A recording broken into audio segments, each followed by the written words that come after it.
ओम शांति। आज प्यारे मीठे बाबा की मुरली मंथन की डेट है 28 दिसंबर 2022। तो आज बाबा ने जो वाणी चलाई है वो सभी के दिलों में हमेशा के लिए एकदम गहरी उतरेगा, क्योंकि बाबा ने आज बहुत अच्छी रीति पढ़ाई पर पूरा जोर दिया है। जैसे कि पापा रोज ही बताते हैं कि पढ़ाई बहुत मीठी मीठी पढ़ाई है तुम्हारी नई दुनिया के लिए, इसे एक ही जन्मों की कमाई जमा होगी। और बाबा ने आज अपना नाम बाबुल कहा है। हम सुनेंगे कि कहाँ पर बाबा ने बाबुल बोला। फिर बाबा कह रहे हैं कि बाहर यदि जाते हो, पार्टी वेयर में जाते हो, शादी ब्याह में जाते हो, तो बच्चे भूल जाते हैं। तो क्या करना है हमें उस समय। और ब्राह्मणियों को हर एक पर बहुत मेहनत करनी है, उससे उनको क्या मिलने वाला है इसको बाबा ने क्लियर किया है। और सत्युग में हीरे जवाहर के महल थे, ये तो हम सब ने सुना बाबा की वाणी में। भक्ति में भी मंदिरों में हीरे जवाहरात लगाए थे। सोमनाथ में सबसे पहले ना हीरे का शिवलिंग था, लेकिन उसे लूट ले गए। तो जब भक्ति में इतना ज़्यादा था द्वापर से में, तो फिर सतयुग में कितना होगा, इसको बाबा ने क्लियर किया। फिर बाबा बोल रहे कि कलयुग का भी अंत आया है। मैसेंजर शादी को भी मैं ही जगाता हूँ। मैं सभी शास्त्रों का सार सुनाता हूँ। विनाश और स्थापना करना मेरा काम है। बाबा कह रहे जब मैं नॉलेजफुल हूँ तो मेरे बच्चे क्या बन जाते हो। इसे दिव्य बुद्धि की चाबी बाबा किसी को नहीं देते, सिर्फ वो अपने पास रखते हैं। और ब्राह्मण कुल की वृद्धि तो होनी ही है, तो हम बच्चों को महादानी बनना है और शंख ध्वनि करनी है। मधुबन में मुरली बस्ती थी ना, ये वही प्रैक्टिकल में हम सब कर रहे हैं। तो बाबा कह रहे मीठे बच्चे, बेहद के बाबा से तुम बहुत ऊंची पढ़ाई पढ़ रहे हो। बुद्धि में है पतित पावन गॉड फादर के हम स्टूडेंट हैं, नई दुनिया के लिए पढ़ रहे हैं। तो क्या बेहद में होना चाहिए बुद्धि में कि हमको बेहद का पिता, सृष्टि का पिता भगवान हमको पढ़ा रहे हैं, हम कितनी ऊंची पढ़ाई पढ़ रहे हैं। तो बुद्धि में सदैव ये रहे कि पतित पावन गॉड फादर के हम गॉडली स्टूडेंट हैं, तो इससे ना नशा रहेगा। प्रश्न है, रूहानी गवर्नमेंट से इजाफा किन बच्चों को मिलता है? जो बहुतों को आपसे मन बनाने की मेहनत करते हैं, सर्विस का सबूत निकालते हैं, उन्हें रूहानी गवर्नमेंट बहुत बड़ा इजाफा देते हैं। सच बात है। जब हम भगवान का काम करेंगे तो क्या भगवान हमारी संभाल नहीं करेंगे? तो बाबा कहते हैं जो मेरी सेवा में बढ़ चढ़ के हिस्सा लेते हैं, औरों को आप समझ बनाने की सेवा में युक्ति लगाते रहते हो, किस तरह से किसको बताए, किसको समझाएं, तो रूहानी गवर्नमेंट परमात्मा सरकार हमें बहुत बड़ा इजाफा देगी। सबसे बड़ा इजाफा क्या है अभी संगम पर? मन की खुशी, मन की शांति, आनंद, इससे बड़ी तो कोई चीज़ ही नहीं है। और जो इस तरह से पढ़ते हैं वो भविष्य में उच्च पद पा लेते हैं 21 जन्म के लिए। ओम शांति।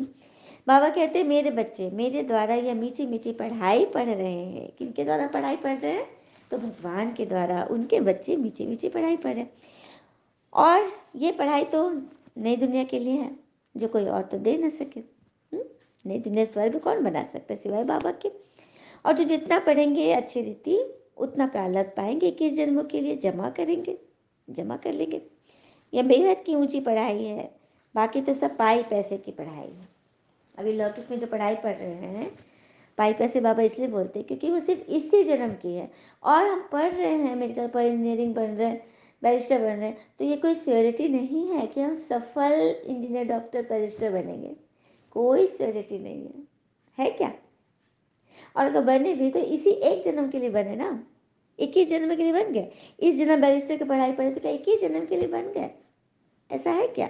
नहीं ना। इसलिए बाबा कहते हैं और सब पढ़ाई तो बस पाई पैसे की है। जो जितना अच्छी रीति पढ़ेंगे उतना अच्छा पुरुषार्थ करेंगे तो उतना ही पढ़कर पहले पहल कहाँ जाएंगे? बाबुल के पास जाएंगे। बाबुल हमारे पिता, हमारे गार्जियन, हमारे सब कुछ, भगवान के पास परम धाम में जाएंगे और फिर अपनी पढ़ाई अनुसार जाकर नई दुनिया में उच्च पद पाएंगे। फिर बाबा कह रहे तुम जानते हो हम नरकवासी से स्वर्गवासी बन रहे हैं। यह घड़ी घड़ी याद रहना चाहिए, तब तुम्हारे दिमाग में खुशी चढ़ेगी। बाबा बार बार कहते हैं कि तुम्हें यह याद रहना चाहिए कि हम नरकवासी से स्वर्गवासी बन रहे हैं। अच्छा, नरक क्या होता है? वास्तव में नरक है क्या? कच्चे कान, शक भरी नज़र और कमज़ोर मन इंसान को अच्छी समृद्धि के बीच भी नरक का एहसास करा देते हैं। देखा, अच्छी समृद्धि मतलब हमारे पास धन धान सब कुछ है, लेकिन हम नरक में हैं क्योंकि हमारे कान कच्चे हैं। हम शक पर निगाह से देखते हैं, हर एक के प्रति नेगेटिविटी मन में बसाए रखते हैं, तो बस अपने मन के नरक में है। उसी से तो भगवान हमें ऊंची चढ़ाई ले जा रहा है, स्वर्ग की ओर ले जा रहा है। फिर पापा कहते हैं बाहर यदि जाते हो, शादी वगैरह में जाते हो तो बच्चे भूल जाते हैं, तो पढ़ाई कभी भूलना नहीं चाहिए, पढ़ाई तो मिस नहीं करना चाहिए। जो अच्छी तरह बहुतों का आप समान बनाते हैं वे जरूर ऊंच पद पाएंगे। सर्विस करने का भी अक्ल होना चाहिए। क्या बात है, सर्विस करने की भी अक्ल होना चाहिए, सर्विस सर्विस नहीं, अक्ल। तो अकल के लिए सबसे पहले अपनी अकल ठिकाने लगाओ, अपनी अकल ठिकाने लगाओ। कहते हैं ना, बल से ज़्यादा बुद्धि का उपयोग करो, क्योंकि बल लड़ना सिखलाता है और बुद्धि जीतना। तो हमें जीतना है सबसे पहले। कहते हैं ना, मन जीत जगत जीत। अपने मन को जीतो। कोई क्वेश्चन आ रहा है तो उसको अपने मन से सॉल्व कर लो, खुद ही सॉल्व कर लो, तो अकल आ जाएगी। फिर बाबा ने ब्राह्मणियों पर बड़ी जिम्मेवारी दी है कि हर एक के ऊपर बहुत मेहनत है, हर एक के ऊपर ब्राह्मणी को मेहनत करनी है, तभी तो इजाफा मिलता है। किन से मिलता है? बहुत बड़ी रूहानी गवर्नमेंट शिव भगवान से भी इजाफा मिलता है। हमें आत्माओं से लेने नहीं है, कुछ भी लेने के फिराक में भी नहीं रहना है, मान शान सूक्ष्म में भी नहीं चाहिए। हमें तो बस इजाफा मिलता है तो गवर्नमेंट से। सर्विस का सबूत निकालना है, गफलत नहीं करनी है। सत्युग में तो हीरे जवाहरात के पत्थर मिसल, सत्युग में हीरे जवाहरात ना पत्थर मिसल पड़े होंगे। आज जो यहाँ गिट्टी मिट्टी सीमेंट आदि पड़े रहते, बालू पड़े रहते सड़कों पे, सत्युग में हीरे जवाहर पड़े होंगे। भक्ति में भी जब मंदिर बनाते हो तो उसमें भी हीरे जवाहरात लगाते हो।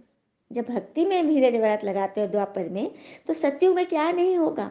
चलिए इमेजिन कीजिए सभी, देखिए सामने हीरे जवाहर के महल है और हम देवी देवता रूप में सजे हुए, रेशमी वस्त्र आभूषणों से सजे हुए। और पता है वहाँ के आभूषण कोई गड़ने वाले नहीं होंगे, भारी नहीं होंगे, रूई से भी हल्के, इतने प्यारे, इतने हल्के, इतने सुंदर कि बस बात मत पूछो।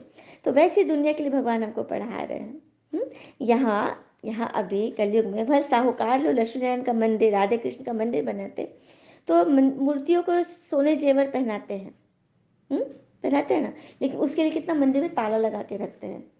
और मूर्ति को जो पहनाते हैं उसके बाद जब भसाने ले जाते हैं, प्रवाह करने, तो सारा जेवर निकाल लेते हैं, करते हैं ना। तो ये क्या है? खेल ही तो है, दिखावा ही तो है। और भक्ति मार्ग में जो भी माल था मंदिरों में लगाए थे वो सब तो लूट कर ले गए, बाहर के आक्रांताएं लोग आए और लूट के लेके। तो अब बच्चों को तुमको ये सारा नॉलेज मालूम पड़ गया है, कि यह पढ़ाई है कितनी ऊंची। तभी तो छोटे बच्चों को भी सिखलाना चाहिए, अपने बच्चों को भी सिखलाओ, जो भी बच्चे दिखे उनको भी बताओ कि ये पढ़ाई कितनी ऊंची है। अभी कलयुग का अंत है, इन मैसेंजर्स को मैं ही आकर जगाता हूँ। बाबा कह रहे हैं हम ही तो बच्चे हैं, वो मैसेंजर, वो पैगंबर जो ईश्वर का पैगाम देते हैं हर एक को। मैं ही आकर सबको जगाता हूँ। आगे आगे निकलेगा कि बाबा आया है, मतलब आगे सबको पता पड़ जाएगा कि वो भोले बाबा आ गया है। हाँ, महाभारी लड़ाई में भगवान का नाम है ना। महाभारी लड़ाई में जीत किसने दिलाई? पांडवों की जीत किसके द्वारा हुई? जो भगवान के साथ थे उनकी जीत हुई, परंतु नाम ही बदली कर दिया है, नाम बदली हो गया है। भगवान की जगह श्री कृष्ण का नाम डाल दिया है, जबकि श्री कृष्ण के तन में भगवान ने प्रवेश होकर यह ज्ञान सुनाई। विनाश व स्थापना करना तो भगवान का ही काम है ना। वही आकर स्वर्ग का द्वार खोलते हैं तुम बच्चों के लिए। तुम्हारा ही नाम वाला है शिव शक्ति सेना। क्या नाम है हमारा? शिव शक्ति सेना। हम शिव की शक्ति हैं और हमारी ही सेना है जो माया पर जीत पाती है। तुमको पांडव क्यों कहते हैं? बाबा ने आज इसको भी क्लियर किया, क्योंकि हम हैं रूहानी पंडित, स्वर्ग का रास्ता बताने वाले। तो हमें रूहानी पंडित, हम ही तो पांडव है ना, जिनके साथ भगवान है। बाबा बैठ सभी शास्त्रों का सार सुनाते हैं, सार समझाते हैं, मगर इन बातों को समझेंगे वही जिन्होंने कल्प पहले समझा था। बाबा फिर ये क्लॉज भी लगा देते हैं कि इन बातों को वही समझेंगे जिन्होंने कल्प पहले समझा था, मतलब जो दैवी कुल के होंगे वही समझेंगे। जैसे बाबा नॉलेजफुल है, वैसे तुम बच्चे भी नॉलेजफुल हो। सिर्फ दिव्य दृष्टि की चाबी मैं तुमको नहीं देता हूँ, बाबा ने बताया। ये राज बता दिया बाबा ने कि मैं सब कुछ तुम्हें देता हूँ, स्वर्ग का मालिक बना देता हूँ, लेकिन दिव्य दृष्टि की चाबी अपने पास रखता हूँ। मैं नहीं बनता मालिक, मैं तुम्हें बताता हूँ। और फिर दिव्य दृष्टि का पाठ भी तुम्हारे ही काम आता है। चलिए देखिए, दिव्य दृष्टि बाबा ने चाबी अपने पास रखी तो हमारे लिए ही रखी, क्योंकि भक्ति में भावना के भुगरे हमें ही तो मिलते हैं। भुगरे अर्थात चने। सबसे पहले भक्ति किसने शुरू की? हम बच्चों ने शुरू की ना। तो बाबा आप बोले दिव्य दृष्टि का पाठ भी तुम्हारे लिए ही है। मैं चाबी अपने पास रखा हूँ तो तुम्हारे लिए, तुम्हें ही इसके भावना के भुगरे चने दे देता हूँ, मतलब साक्षात्कार करा देता हूँ। फिर बाबा ने कहा ज्ञान सागर और ज्ञान नदियों द्वारा स्नान करने से सदगति होती है, कोई पानी की नदी से स्नान करने से नहीं। और ब्राह्मण कुल की वृद्धि होनी ही है। तुम बच्चों को महादानी बनना है, जो कोई आए उनको कुछ न कुछ समझाते रहो, शंख ध्वनि करते रहनी है। शास्त्र में भी मधुबन का गायन है ना, जहाँ मुरली बजती थी। सबने सुना है ना कि कृष्ण जी कहाँ मुरली बजाते थे? मधुबन में। तो यही तो है वो माउंट आबू मधुबन, जहाँ हमारा हेडक्वार्टर है ब्रह्मा कुमारी का, जहाँ परमात्मा आज भी एक साकार तन के द्वारा आधार लेकर मुरली सुनाते हैं और चले जाते हैं। अच्छा, मीठे बच्चों प्रति भगवान की नमस्ते। हम बच्चों की भी प्यार है, बाबा को नमस्ते। धारणा के लिए मुख्य सार, पहले पॉइंट, पढ़ाई का बहुत कदर रखना है, बाबा से कृपा आदि नहीं मांगनी है, ज्ञान और योग बल जमा करना है। एक बच्चा कभी पिता से कृपा आदि मांगेगा क्या? भगवान तो वैसे भी उन्हें भरते हैं। जो भगवान को याद करते हैं, भगवान की श्रीमत पे चलते हैं, तो ज्ञान और योग बल जमा करना है। अच्छा, भगवान से कृपा नहीं मांगनी है, लेकिन भगवान हमारी कैसे मदद करते हैं, चलिए इस प्रसंग से सुनते हैं।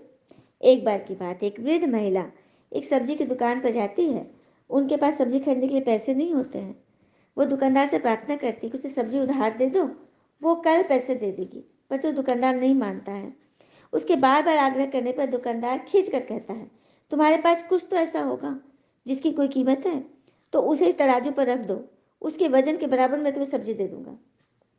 वो वृद्ध महिला कुछ देर सोचने पड़ गई, क्योंकि उसके पास ऐसा कुछ भी नहीं था जिसका कुछ कीमत हो। कुछ देर सोचने के बाद वह एक मुड़ा तुड़ा कागज का टुकड़ा निकालती है और उस पर कुछ लिख कर उस तराजू पर रख देती है। दुकानदार यह देखकर हंसने लगता है। फिर वह, मतलब कि कागज का टुकड़ा रख रही है पलड़े पे, फिर वह किसी तरह से हंसते हुए थोड़ी सब्जी उठाकर तराजू पर रख देता है। लेकिन आश्चर्य, कागज वाला पलड़ा नीचे रहता है और सब्जी वाला ऊपर उठ जाता है, मतलब भारी हो गया वो कागज वाला पलड़ा। इस तरह वो और सब्जी रखता जाता है, पर कागज वाला पलड़ा नीचे नहीं होता। तंग आकर दुकानदार उस कागज को उठाकर पढ़ता है तो हैरान रह जाता है, क्योंकि कागज पर लिखा था, हे श्री कृष्ण, तुम तो सर्वज्ञ हो, मेरी मदद करो। इस तराजू के एक तरफ बस इतना वजन धरो ताकि मैं आज के लिए सब्जी ले सकूं और अपने बच्चे को खिला सकूं। अब सब कुछ तुम्हारे हाथ में है। दुकानदार को अपनी आंखों पर यकीन नहीं हो रहा था। वो उतनी सब्जी वृद्ध महिला को दे देता है। पास खड़ा एक अन्य ग्राहक दुकानदार को समझाता है कि दोस्त, आश्चर्य मत करो, केवल भगवान ही जानते हैं कि प्रार्थना का क्या मोल होता है। वास्तव में प्रार्थना में बहुत शक्ति होती है, चाहे वह 1 घंटे की हो या 1 मिनट की। यदि सच्चे मन से की जाए तो ईश्वर अवश्य सहायता करते हैं।